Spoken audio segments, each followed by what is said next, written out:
Is it time? I can't wait to see it.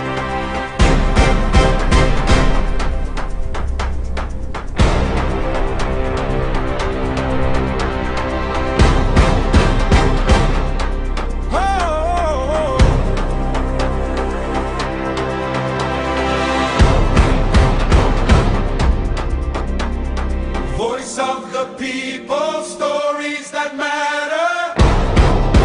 Oh wow! Aha! Truth in every moment, now and forever. Across every border, across every land, we form, we empower, together we stand.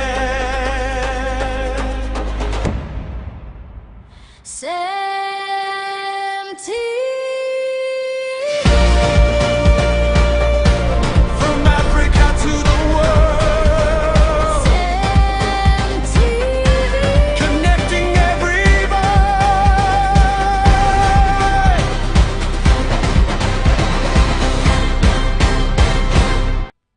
CEMTV News, Truth First, You Next. Stay informed to stay empowered. Good morning. My name is Bariswa Christian Wigo, and I'll be taking the news at 7, and here are the news headlines. Minister of the Federal Capital Territory official commissions the new headquarters of the body of benches in Abuja. CEMTV's correspondent interviews Port Harcourt resident to get reaction on the current cars up patrol. We will bring you details of this and more in a moment. Please stay with us. What's on your mind today? The goal by Victor Osimhen was amazing. The economy. Isn't that what's on everybody's mind? I would like to see more women in positions of authority. If you heard and saw it from CEMTV, you can take it to the bank. CEMTV, your reliable source of news, information, and entertainment.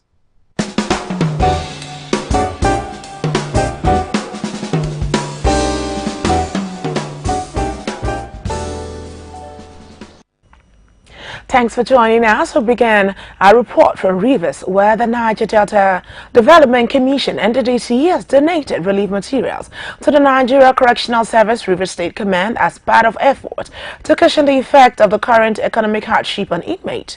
Presenting the items on behalf of the NDDC Managing Director, Dr. Samuel Ogbuku, Director of Social Service, Engineer Jeremiah Orisha Jolan, said the intervention aligns with President Bola Tinubu's renewed hope agenda and reflects the Commission's commitment to supporting vulnerable groups across the Niger Delta.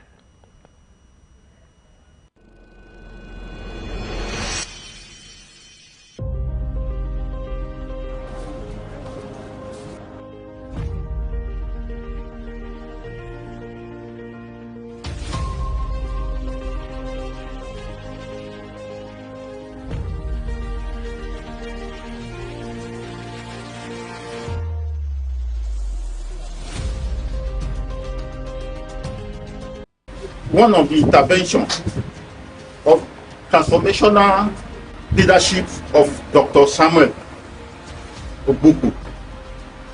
This palliative donation, we are doing it across the state communities, pushing the effect of the economic hardship. I want to say, correctional center inmates, they are human beings. They are our brothers and sisters there. One day, some of them will come out and reintegrate into the society. It's a good thing that we come to their aid. Orisha Jolan said the NDDC has continued to provide humanitarian assistance to communities affected by economic challenges, flooding, and environmental degradation, noting that inmates also deserve care and support as members of society. He added that the donation also recognized the important role of the Nigerian Correctional Service in maintaining peace, security, and law and order. Receiving the donation, the controller of the Nigerian Correctional Service Rivers State Command, Mr. Richard Moses Williams, thanked the NDDC for the gesture and assured that the relief materials would be distributed fairly across all custodial centers in the state. The River State SDGs coordinator, Ambassador Ipalibo Madodoye, also commended the initiative, describing it as one that supports the welfare of vulnerable groups and aligns with key sustainable development goals. In another development, petrol price in Nigeria currently range between 1,050 naira and 1,300 naira per litre, depending on the location and supplier. The recent peace agreement aimed at halting hostilities and reopening the Strait of Hormuz has contributed to a decline in global fuel prices. However, many Nigerians say the impact is yet to reflect at local filling stations. Our correspondent visited the streets of Port Harcourt to get the reactions of residents to the current cost of petrol. And Ms. Aluchiebe described the pump price of petrol as still too high, arguing that while crude oil price may fall on the international market, the prices of goods and services in Nigeria rarely decline once they have increased. She noted that rising costs have become a persistent trend in the country. Mr. Egiom Soton called on the government to introduce more effective policies to cushion the effect of poverty and ease the economic burden of average Nigerians. Still on it, other residents also voiced the satisfaction over the removal of the fuel subsidy. They maintain that the policy has brought little or no relief to low-income Nigerians who continue to grapple with high costs of transportation, electricity, and running their homes and businesses. Let's hear from them.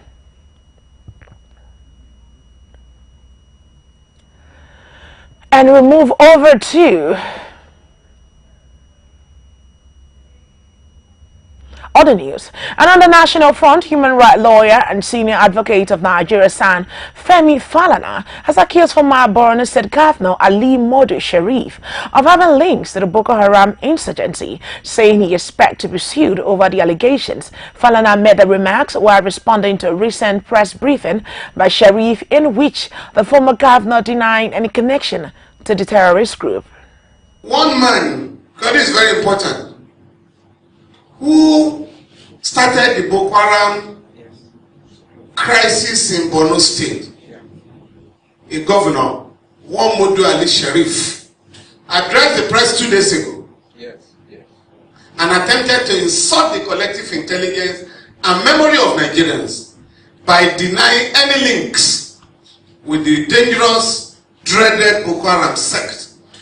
I did reply him yesterday, and I'm expecting him to sue me, because he said he wanted to sue an Australian. You don't need to go to Australia. What you are looking for in Sokoto is in the pocket of your Sokoto.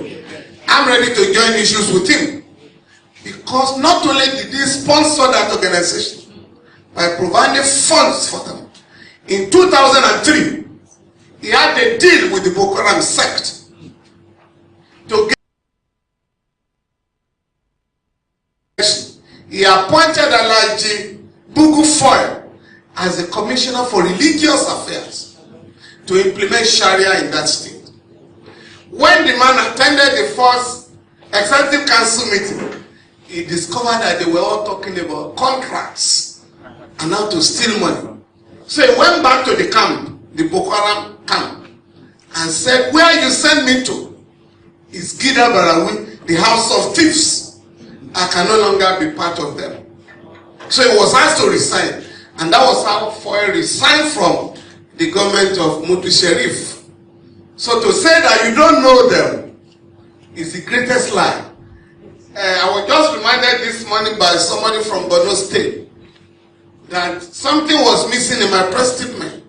That in 2013, 2012, October 10, Alhaji Modu Sharif was arrested in Cameroon on grounds of his Boko Haram connection. But the government here pleaded with the Cameroonian authorities to release him, because he's a big man here, he cannot be arrested. So when you are looking for the sponsors of Boko Haram, I think we now know where they are. According to Falana, Sharif entered into an agreement with members of the sect before the 2003 governorship election, promising to rule them if elected. He further alleged that after assuming office, Sheriff appointed Alhaji Boju Foy as Commissioner for Religious Affairs, but that Foy later resigned after becoming uncomfortable with development and the government. Falana also claimed that Sheriff was arrested in Cameroon in 2012, October 10, over alleged link to Boko Haram before being released following intervention by the Nigerian government.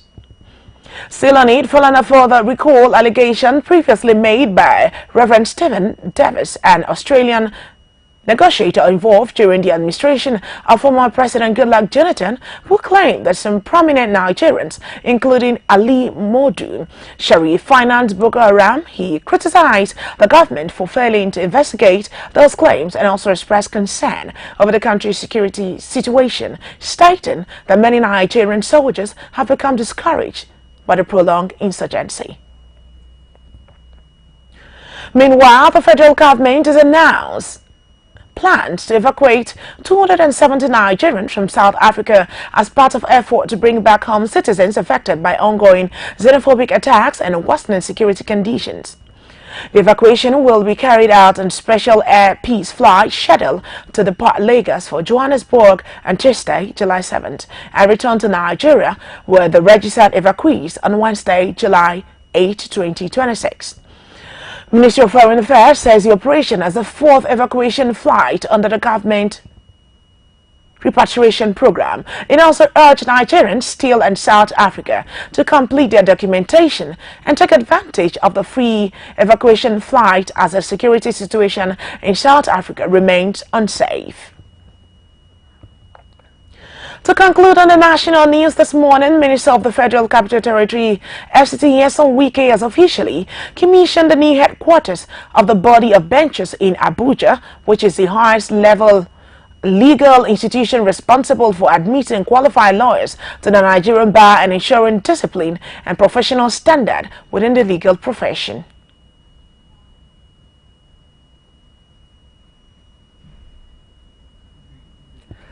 Still on it, the newly completed buildings in a modern facility equipped with offices, conference rooms, auditoriums, meeting halls, and other amenities that will improve the institution's daily operations. It is expected to provide a better working environment, make administrative processes more efficient, and strengthen the regulation of legal practice in Nigeria, and is one of the several infrastructural projects being inaugurated by the FCT administration during a 31-day commissioning program.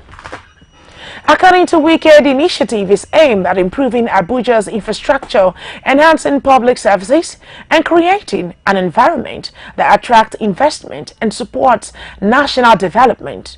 He went further to say the successful completion of the project reflects the federal government's commitment to providing quality public infrastructure for key institutions across the country.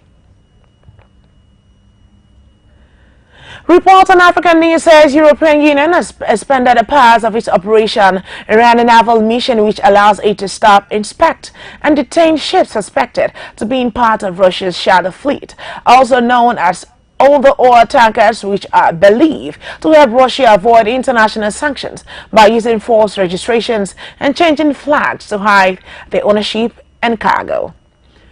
In recent inspection made, it was discovered that several tankers were illegally sailing under the Cameroonian flag using fake registrations, and Cameroon has since removed 39 ships from its registry and also said that it is working with the international authorities to stop the misuse of its flag. Several shadow fleet vessels have also been seized this year by European navies, including the French, British, Belgian, and Swedish forces. The EU is expected to introduce more sanctions later this month, targeting additional shadow fleet vessel. Officials say the measures are aimed at reducing Russia's oil revenue, which helps fund its war in Ukraine, while also improving maritime safety and reducing environmental risk posed by poorly maintained ships. Still on African news this morning, South African businesses are facing growing cybersecurity threats as artificial intelligence (AI) has become more common in the workspace. And let's go on a short break. We'll be right back. What's on your mind today? The goal by Victor Osimhen was amazing. The economy. Isn't that what's on everybody's mind? I would like to see more women in positions of authority. If you heard and saw it from CEMTV, you can take it to the bank. CEMTV, your reliable source of news, information, and entertainment.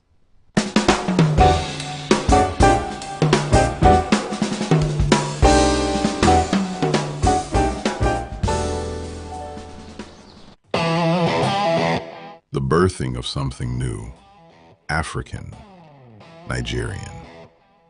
Our vision is to become a leading and trusted television network in Africa and beyond, delivering credible news, inspiring stories, and engaging entertainment that informs, empowers, and connects communities. CEMTV, from Africa to the world.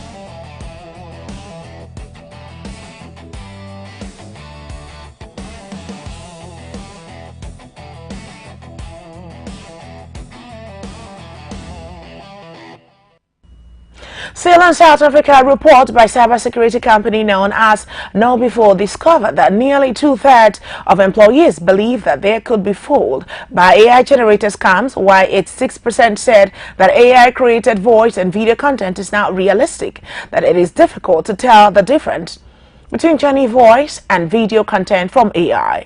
The report also revealed that many companies are using AI tools without proper oversight, as about 64% of organizations admitted that AI is being used without official approval or governance, thereby increasing the risk of cyber-attack. KnowBe4 has urged organizations to strengthen cybersecurity policies, improve AI governance, and provide regular employee training to help staff identify AI-related scams. The report also added that businesses with strong security cultures, where employee feels comfortable reporting mistakes, are prepared to respond to emergent cyber threats. And on the foreign scene, at least 14 people have been killed and 56 others injured after Russia launched a large-scale missile and drone attack on Kyiv, Ukraine. The strike caused heavy damage to apartment buildings and other structures across the city, with rescue teams continuing to search for people trapped under the rubble. Officials say more than 15 residential buildings were damaged or destroyed, including 9-story apartment block in the Podilsky district, where several residents were trapped. Emergency workers have been using rescue equipment to reach survivors, and authorities warn that death toll could still rise as search operations continue.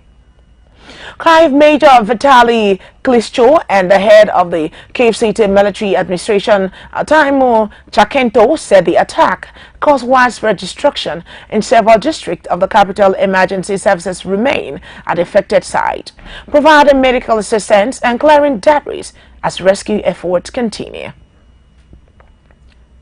Still on the foreign scene, at least 25 people, including 4 prison guards, have been killed and more than 100 others injured during 2-day violent riot at Negombo prison in western Sri Lanka. The unrest began after a fight broke out between 2 groups of inmates, reportedly linked to a dispute over drug trafficking in the prison. Some prisoners seized weapons, climbed into rooftop, and demanded to be released. It worsened when inmates tried to force their way through the prison gate, prompting security forces to intervene, and gunshots were heard inside the prison as part of the prison-proof collapse, injuring several female inmates. Many of the injured inmates were taken to nearby hospitals, with some suffering gunshot wounds while others had cuts and bruises. Sri Lanka government has launched an investigation into the incident and is transferring some inmates to other prisons, as the riot is one of the deadliest prison disturbances in the country in recent years. Still to come on the news stories are: 4 Nigerian scientists received international recognition after the United Kingdom granted them intellectual property protection. Federal government tells petroleum marketers not to keep petrol price high because they brought old fuel stock at a high cost. And we'll go on a break and we'll be right back. Just stay with us.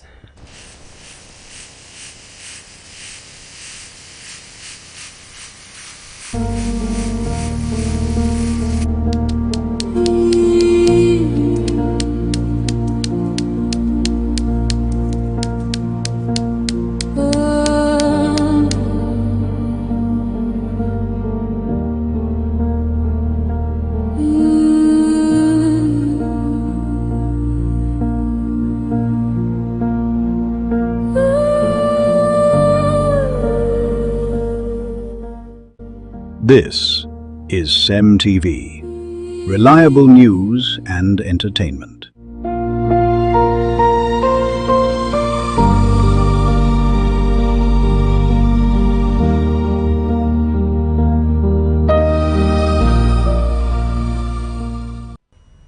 Thanks for staying tuned. Now to the rest of the news.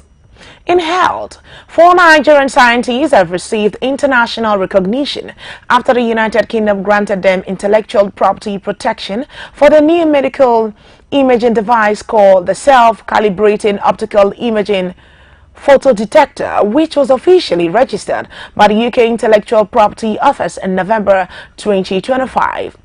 The device is designed to improve the accuracy of optical imaging systems used in hospitals, research and laboratories, and universities.